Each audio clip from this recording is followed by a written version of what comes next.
Hi hello friends, welcome back to Media Talks. நான் உங்கள் மௌனிகா.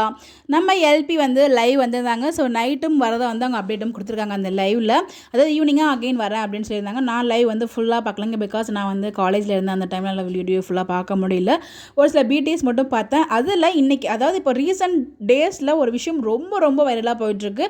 ஒன்று ரெண்டு விஷயம்னு சொல்லலாம். ஒன்று பார்த்தீங்கன்னா, சுவாமி ப்ரோ சீலேருந்து குவிட் பண்ணிட்டாரு அப்படின்ற மாதிரி நிறைய வைரலான விஷயம் போயிட்டுருக்கு. அவர் ஷூட்டிங் வரல, ஸோ அதெல்லாம் குவிட் பண்ணிட்டாரு. அதுக்கு நம்மளுமே அதுக்கு அப்டேட்ஸ் கொடுத்துட்டு இருந்தாலும் பேக் டு பேக் அந்த ரூமர்ஸ் ஸ்ப்ரெட் ஆகிட்டே தான் இருக்குது. நம்ம கிட்ட கேட்டுட்டு தான் இருக்காங்க. ஸோ நிறைய பேருமே கேட்குறாங்க, இந்த மாதிரி குவிட் பண்ணிட்டாரா, சீரியல் எண்ட். இன்னொரு விஷயம், சீரியல் எண்ட் ஆகுதா, ஏன்னா ப்ரெக்னன்சி டேக் வரைக்கும் கொண்டு வந்துட்டாங்க. ஸோ சீரியல் ரொம்ப ஃபாஸ்ட்டாக மூவ் பண்ணுறாங்க, அதனால் சீரியல் எண்ட் ஆக போகுதா அப்படின்ற மாதிரி நிறைய கேள்விகள் கேட்டுகிட்டே இருக்காங்க. ஸோ ரெண்டுத்துக்கான ஒரு முடிவு பார்த்தீங்கன்னா, நம்ம லைவ்ல எல்பிஎஸ் சொல்லியிருக்காங்க. ஸோ சீரியல் இப்போ எண்டெல்லாம் இல்லை, ஏங்க அது கூட எண்டெல்லாம் சொல்லிட்டு இருக்கீங்க, இப்போலாம் இல்லைங்க, ஒரு வருஷத்துக்கு போகும், ரொம்ப வருஷம் போகும் அப்படின்ற மாதிரி அவங்களே லைவ்ல சொல்லியிருக்காங்க. ஸோ அப்படிங்கிறப்ப நீங்கள் யாரும் பயப்பட தேவையில்லை. சீரியல் இப்போ எண்ட் இல்லை, நிறைய இன்ட்ரெஸ்டிங்கான ட்ராக் இருக்குது. இந்த வாரம் ஃபுல்லாகவே இந்த ப்ரெக்னன்சி ட்ராக் தான் கொண்டு போக போகிறாங்களாம். அதுவுமே லைவ்ல சொல்லியிருந்தாங்க.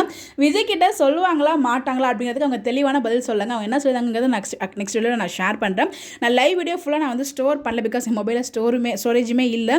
குட்டியாக ஒரு சில இம்பார்ட்டன்ட் வீடியோ அவங்க லைவுக்கு நிறைய பேருக்கு ரிப்ளை பண்ணியிருப்பாங்களே, அதெல்லாம் இல்லாமல் முக்கியமான விஷயங்கள் இந்த மாதிரி எண்ட் ஆகுதா இல்லையான்னு சொன்னது, இம்பார்ட்டண்டாக சீரியல் பற்றி ஏதாவது வீடியோ சொல்லியிருந்தாங்கன்னா அதை மட்டும் உங்களுக்கு நான் அப்டேட் தனியாக வீடியோவாக நான் ஷேர் பண்ணுறேன். நீங்கள் செக் பண்ணி பாருங்கள். நைட் அந்த அப்டேட் உங்களுக்கு கொடுக்குறேன், ஓகேங்களா?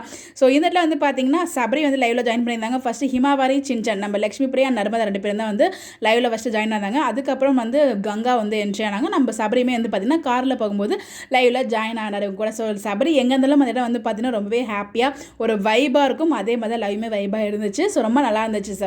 லைவ்ல பார்த்தீங்கன்னா நிறைய அவங்க கேட்ட கேள்விக்கெல்லாம் பதில் சொன்னாங்க. திரும்பவும் சொல்கிறேன், ஸோ ஃபேன்ஸ் எல்லாருக்குமே ஸோ சீரியல் எண்ட் இல்லைங்க. ஸோ இப்போதைக்கு எண்டை பற்றி டாக்ஸே போகல. ஸோ நீங்களே மனசை போட்டு குழப்பிக்காதீங்க. ஸோ தேவையில்லாமல் ரூமர்ஸை நம்பாதீங்க. அடுத்து சுவாமி சீரியல் குவிட் பண்ணிட்டாரா அப்படிங்கிற கேள்விக்கு இல்லைன்னு சொல்லி நம்ம அப்டேட்டுமே கொடுத்துட்டோம். சுவாமி ஷூட்டிங்கில் ஜாயின் ஆகிட்டார் அப்படின்னு அப்டேட்டுமே நம்ம கொடுத்துட்டோம். அப்படிங்கிறப்ப சில எண்ட் ஆகலை, வீக்கான அது எப்பயுமே லக்ஷ்மி அண்ட் சுவாமி மட்டும்தான். அந்த பேர் எவ்வளோ பெரிய ரீச் ஆகிருக்குங்கிறது நம்ம எல்லாருக்குமே தெரியும். நமக்கு மட்டும் இல்லை, டீமுக்கு, அவங்களுக்கு எல்லாருக்குமே தெரியும். ஸோ அப்படிங்கிறப்ப நீங்கள் யாரும் கவலைப்படாதீங்க. கண்டிப்பாக எண்டும் இல்லை, சுவாமி குவிட் பண்ணவும் இல்லை. தேவையில்லாத ரூமர்ஸை நம்பாதீங்க. முடியுதுன்னு சொல்கிறவங்க கிட்ட இந்த மாதிரி அப்டேட்டாக சொல்லுங்கள். முடிஞ்சது நம்மளோட வீடியோவும் ஷேர் பண்ணுங்கள். இந்த மாதிரி அப்டேட் தெரிஞ்சுக்க நம்மளோட சேனலை ஃபாலோ பண்ணிக்கோங்க. Bye bye.